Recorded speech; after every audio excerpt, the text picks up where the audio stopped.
Hey, I'm headliner from Arrested Development, the Grammy Award-winning group. And life is full of tough choices, but you have those options to make the right one.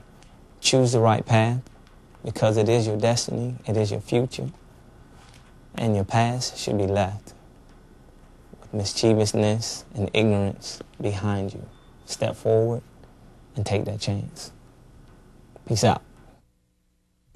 Hi, my name is Matthew Showbiz Jackson of the world-famous Harlem Globetrotters, but it always hadn't been famous for me. See, I grew up in Savannah, Georgia. I'm the oldest of 5 brothers, and it's always been tough. But the bottom line is, when you want something bad enough in life, you got to try to make sure that you do the right things. I mean, I grew up around a lot of peer pressure where they had drugs, alcohol, and everything else, but I choose the right road. You know, through basketball and anger and stuff like that, I focused that energy, positive energy, on basketball, and that what got me out of the ghetto and had me to do something positive in life. Life is full of tough choices. It's up to you. This is Steve. He's a pretty interesting guy. You might recognize him from baseball games on TV a few years back, or from the streets in Eastside LA, where he was very popular with the cocaine dealers and bookies. Allison is a cheerleader, honor student, BMW driving brat, doing community service because she was picked up for the 3rd time for shoplifting. Maria is tough. She's mean and loud. Says it's because no one will pay attention to her. Or maybe people don't pay attention to her because she pushes them away. Andre's the invisible man. His boys think he's the big dog, an ex-rapper who threw it away to be a gun-toting, tattoo-wearing, drug-selling hero of the hood. Walks the walk, talks the talk, but nobody really knows him. Andre knows that if he got shot tomorrow, Jamil would take right over, and no one would miss a beat. He knows it because he was sent up for 10 years. Nobody cared. Dan works a tough labor job, and by the time he gets home, he's exhausted. He hates his dead-end, hard labor job and is frustrated by the mounting bills. He's full of rage and resentments, but doesn't say much to anyone. Mark is an angry, drug-addicted 20-year-old on a self-destruct mission. Since dropping out of high school, he's either doing short time for stealing or dealing drugs. Steve could have it all. He wasn't just talented, but he also worked hard all his life to get out of the hood and get recognized. But the money came so fast, he spun out of control, ended up in prison, and well, you'll find out the rest later. Allison is invisible to her 2 career parents who think if they throw money at a problem, it will disappear. I wonder what she's going to have to do next time. Or will she just disappear? Maria's angry all the time about her lot in life. She knows she is smart. Her teachers used to tell her that before she dropped out and had 2 kids. If only someone would notice her and cut her a break. Until they do, she's gonna drink and get money any way she can. Andre had a wake-up call in prison and promised himself he would never go back. He even spoke on TV from prison to kids about how bad it is inside. Too bad he can't take his own advice.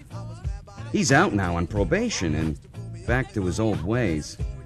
Invisible, and that's how Andre feels. Invisible. Dan is depressed. He stuffs his anger until he explodes and takes it out on his family. He abuses them and drinks his guilt away. 3rd DUI and you get to ride in the van. Mark is hooked on heroin now, so he lives for a fix. He's fading so fast that he's invisible, except to the police. Can't believe I have to wear this ridiculous outfit. Pick up trash, some stupid idiot threw out their car. It smells in here. Hey, community service isn't all that bad. You kids don't know what real work is. But move over! You're hogging the whole seat! Hey, why don't you come back here and sit with me, honey? I'd rather sit next to this than to sit next to your sorry behind. How can a call me a Shorty, I've been in prison for 10 years. You want me to take the crime to him? Go for it, buddy! We're gonna crash! Stop! We're gonna crash!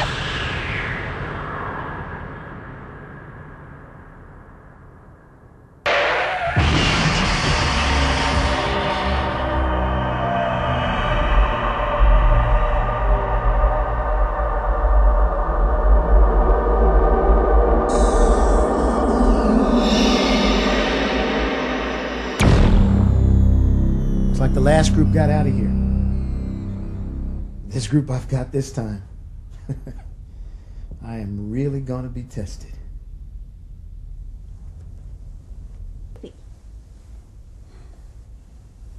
And there's something weird about you. You're so calm and relaxed. I don't get it. Hey, doll. What's up? Okay, you're right. Bottom line, my life got all screwed up, just like all of yours. And I blamed everybody. My dad for running away from me, the hood, my friends.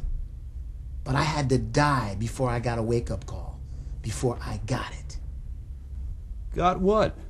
That I had to deal with reality, that I had to be honest with myself. Look, I blamed everybody for my problems in life. I didn't have any control over who raised me or where I grew up. But the one thing that I did have control over is how my life ended up. Look, I messed up my life. And it sounds to me like you guys were not very far behind me. If it wasn't for my wake-up call, I'd probably either be dead or in prison. I wouldn't have that family structure that I have today. Many of my friends have passed, and still are passing today, you know, due to the drugs and the gang and the streets. I grew up in Boston, a little city right out of downtown Boston named Charlestown. My life was pretty rough growing up. My father was in prison practically all my life. My mother was hooked on drugs pretty much to this day that I know of. I don't know where she is. My father as well. My life growing up in that environment, you know, pushed me to the streets because there was no one in my household to give me a definition of a family. The gang that I grew up with was called the Winter Hill Gang. It was predominantly white, Irish. It was all about making the money and, you know, supporting yourselves. It wasn't trying to make friends or anything. You just did what you had to do to get by. My wake-up call was, you know, I was doing good in the drug game and everything, and, you know, my best friend told on me. So right then and there, that was my wake-up call, because that gave me a point where we don't have no friends out there in that game. So I got busted, you know, and I had to go do prison time, which was my wake-up call when they gave me 8 years of federal time. It was like my whole family was waiting for the future to be happy. You know, more cars, more money, you know, more everything, more education. But now I know that future will never come. Dead or alive. They're gonna die unhappy. All right, everybody. Close your eyes. Lean back. Just relax. Take a deep breath. And get that feeling of peacefulness. We're going to the holding station.